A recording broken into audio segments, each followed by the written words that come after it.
இன்று காலை தமிழக முதலமைச்சர் மரியாதைக்குரிய திரு மு.க. ஸ்டாலின் அவர்கள் ராமசாமி படையாச்சியார் அவருடைய சிலைக்கு மாலை அணிவித்தார். எங்களுக்கு ஒரு மிகப்பெரிய ஒரு வருத்தம்.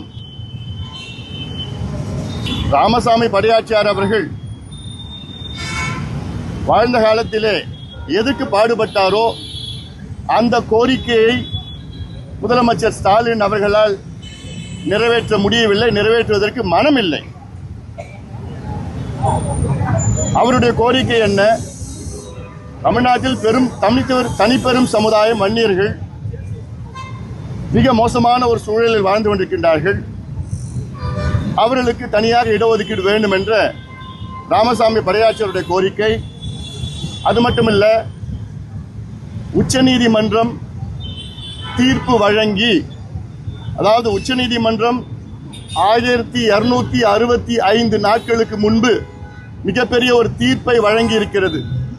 அந்த தீர்ப்பின்படி தமிழ்நாட்டில் வன்னியர்களுக்கு தனி ஒதுக்கீடு அல்லது உள்ஒதுக்கீடு வழங்குவதற்கு எந்த தடையும் கிடையாது. தாராளமாக தமிழக அரசு வன்னியர்களுக்கு உள்ஒதுக்கீடு தனி ஒதுக்கீடு வழங்கலாம் என்ற மிகப்பெரிய தீர்ப்பு. இது அப்சர்வேஷன் கிடையாது, இது தீர்ப்பு.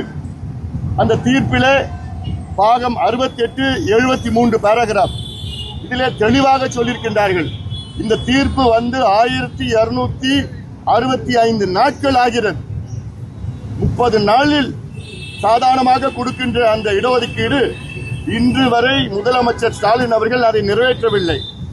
மருத்துவர் ஐயா அவர்களும் சரி, நானும் சரி, எங்க கட்சியில் உள்ள மூத்த தலைவர்களும் சரி, பல முறை முதலமைச்சரை சந்தித்தோம், சட்டமன்றத்திலே வாதம் கொடுத்தோம்.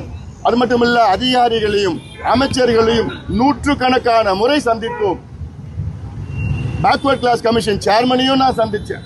ஆனாலும் இன்று வரை அது சம்பந்தமாக மூச்சு கூடும் விட மாட்டேன் என்று சொல்லுகின்ற முதலமைச்சர் ஸ்டாலின் அவர்களுக்கும் சமூக நீதிக்கும் எள்ளளவும் சம்பந்தம் கிடையாது.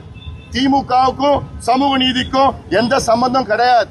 இன்னும் சொல்ல போனா திமுக சமூக நீதிக்கு விரோதி மட்டுமில்ல, சமூக நீதிக்கு துரோகி என்று நான் சொல்லுவேன். இங்க நான் அரசியல் பேசல, இது சமூக நீதி பிரச்சனை.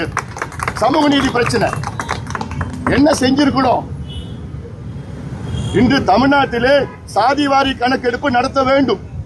கர்நாடகாவிலே 2வது முறை நடத்தி கொண்டிருக்கின்றார்கள். அதாவது செப்டம்பர் 22 2வது முறை கர்நாடகாவிலே சாதிவாரி கணக்கெடுப்பு.